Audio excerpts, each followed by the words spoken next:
আসসালামু আলাইকুম। সবাই কেমন আছেন? আশা করি সবাই ভালো আছেন, সুস্থ আছেন এবং নিরাপদে আছেন। বাংলার প্রতি আরেকটি এপিসোডে আপনাদেরকে স্বাগতম জানাচ্ছি। আমি চৌধুরী আহমেদ আল ইরফান। আজ এপিসোড নাম্বার 4-এ আলোচনা করব আমারই সাথে ঘটে যাওয়া বেশ কিছুদিন আগে একটি অস্বাভাবিক ঘটনা নিয়ে। চলুন ভিডিওটি শুরু করা যাক। আজকের যে ঘটনাটি আলোচনা করব এটা আসলে একটি ঘটনা নয়, এটি আমার নিজের এক্সপিরিয়েন্স করা একটি অভিজ্ঞতা। ঘটনাটি প্রায় আমার বাবা যখন মারা যায় এখন থেকে প্রায় 1.5 বছর আগে ঘটেছিল। যখন আমার বাবা মারা যায় ওই সময়কার ঘটনা। এটা কি একটু অস্বাভাবিক ঘটনা না কি হচ্ছে যে জাস্ট আমার একটা হচ্ছে যে চোখের দেখার ভুল, সেটা আপনারা চিন্তা করবেন অথবা আপনারাই বিবেচনা করবেন। কিন্তু আমার মনে হচ্ছে যে আজকে আমার সাথে ঘটে যাওয়া একটি ঘটনা যা আপনাদের সাথে শেয়ার করা উচিত। তো যাই হোক, মূলত আমি জেলা শহরে থাকতাম। আমাদের গ্রামের বাসা, বাবা মারা যায় আমাদের গ্রামের বাসায়। তো বাবা যেদিন মারা যান, ঘটনা ঠিক ওই দিনকার ঘটনা। তো যখন কেউ মারা যায়, ঠিক বিশেষ করে যে রুমটায় মারা যায় আসলে ওই রুমে মূলত কেউ থাকে না অথবা কেউ ঘুমায় না, এরকম একটা ট্রেডিশন কিন্তু প্রচলিত। আর আমাদের গ্রামের বাসাটা মূলত হচ্ছে যে পুরো একা একটা বাসা ছিল।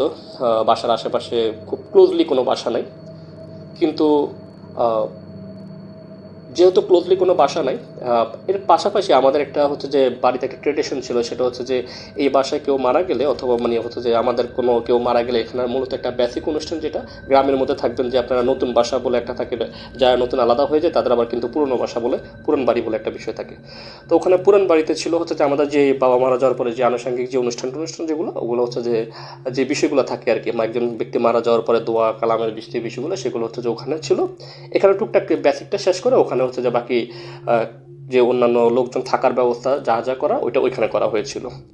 তো এই বাসাটা পুরোই খালি ছিল, লাইট জ্বেলে চলে যাওয়ার কথা। কিন্তু আমি ওই দিন রাত না, আমি এরপর আরও বেশ কিছুদিন হচ্ছে যে ওখানে বাসার মধ্যে থাকি। কিন্তু যাতায়াত ছিল, রাত্রে ছিলাম, বাসা খালি থাকতে দিইনি। বিষয়টা হচ্ছে যেদিন আমার বাবা মারা যায় সেদিন সবাই চলে যায়, বিশেষ করে বাবার কবর দেওয়া, দোয়া অথবা বেসিক যে জিনিসগুলো করার পরে সবাই ওই বাসায় ছেড়ে হচ্ছে যে আমাদের পুরন বাড়ি যেটা পুরন বাড়িতে চলে যায়। তো কারণ ওখানে হচ্ছে যে থাকার ব্যবস্থা যে বিষয়গুলো সবাই, কারণ এখানে গ্রামের বাসায় হচ্ছে যে সিঙ্গেল বাসা ছিল, আদার্স কিছু বিষয় ছিল, সেই বিষয়ের জন্য সবাই ওখানে চলে যায়। তো আমি রাতের বেলা হচ্ছে যে খাওয়া দাওয়া শেষ করে আসি বাসায়।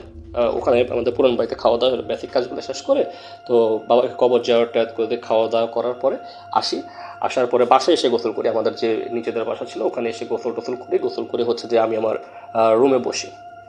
তো বাসার মধ্যে আমি একা, বাসার মধ্যে কেউ ছিল না, একলাই আসি। কারণ বিভিন্ন বিষয় থাকে, তো ওই বিষয়গুলো চেকটা করে তো একা এসে বাসার মধ্যে হচ্ছে যে রুমের মধ্যে বসে থাকি। তো বসতে হচ্ছে যে ওই সময় গ্রামের বাসা, তো আপনার লোডশেডিং প্রচুর হইতো। তো প্রচণ্ড পরিমাণ লোডশেডিং ছিল। তো লোডশেডিংয়ের কারণে হচ্ছে যে কিছু বাল্ব ছিল যে আপনার হচ্ছে যে এগুলো হচ্ছে যে এনার্জি কারেন্ট চলে গেলো চলতো। তো এখানে ব্যাপারটা হচ্ছে যে যখন কারেন্ট চলে যায় তো আস্তে আস্তে আপনার লাইটগুলো একটা করে বন্ধ হইতে থাকে। তো রাত্রের বেলা ছিল, তো আমি আমাকে ফোন দিয়েছিল বাসায় পুরন বাড়িতে যাওয়ার জন্য, বাট আমি বলেছি না, আমি এখানে আসছি, সমস্যা নেই, আরও কিছুক্ষণ আছি। আমি যে যাবো না সে কথা ওনাদেরকে বলি নাই, বাট বলেছি যে আমি আসি, আরও কিছুক্ষণ আসি। তো এইভাবে করতে বসেছিলাম। তো বসে থাকতে একটা অবস্থা আমার ঘুম চলে আসে, কারেন্টও আপনার সকল লাইট অফ হয়ে যায়, ঘুম চলে আসে। তো বসে থাকা অবস্থায় ঘুম চলে আসে, বিশেষ করে বাবা যে খাটে ঘুমাইছিল আমি সে খাটে বসে, যে খাটে মারা যায়, তো যেই খাটটায় মারা যায় সেই খাটটা আমি একটু আপনার বিষয়গুলো চেঞ্জ করে পরিষ্কার করে হচ্ছে যে এরপর হচ্ছে যে আমি সেই খাটে বসার মতো একটা ব্যবস্থা করে আমি ওখানে বসেছিলাম।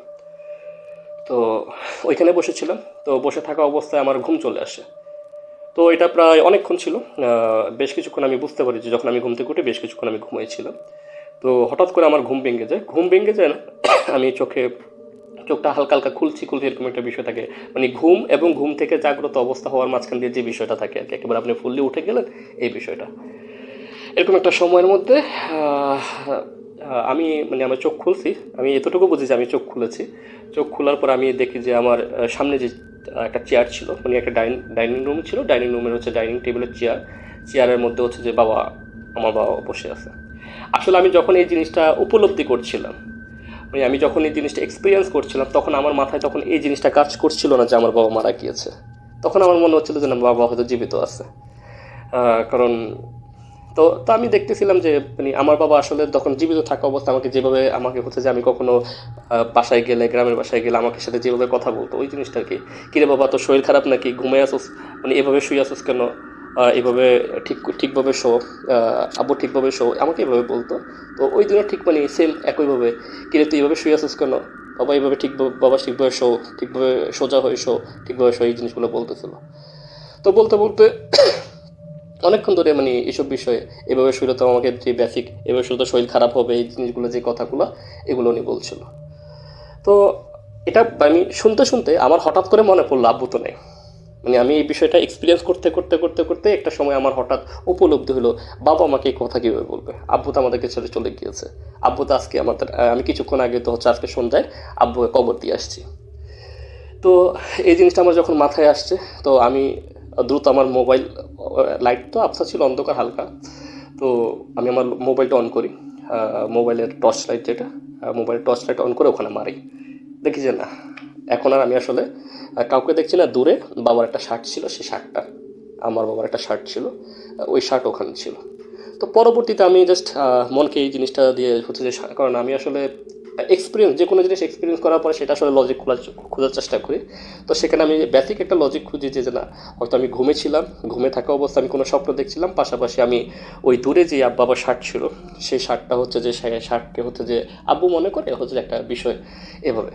কিন্তু একটা ব্যাপার কি, আমি ঘুম থেকে উঠে এই জিনিসটা এক্সপিরিয়েন্স করি, আমি সময়ের যে ক্যালকুলেশন ছিল সেটা 5 মিনিটের মতো, 5 মিনিটের মতো হচ্ছে যে আমার বাবা মার সাথে কমিউনিকেট করার চেষ্টা করে, আমি শব্দগুলো শুনছিলাম।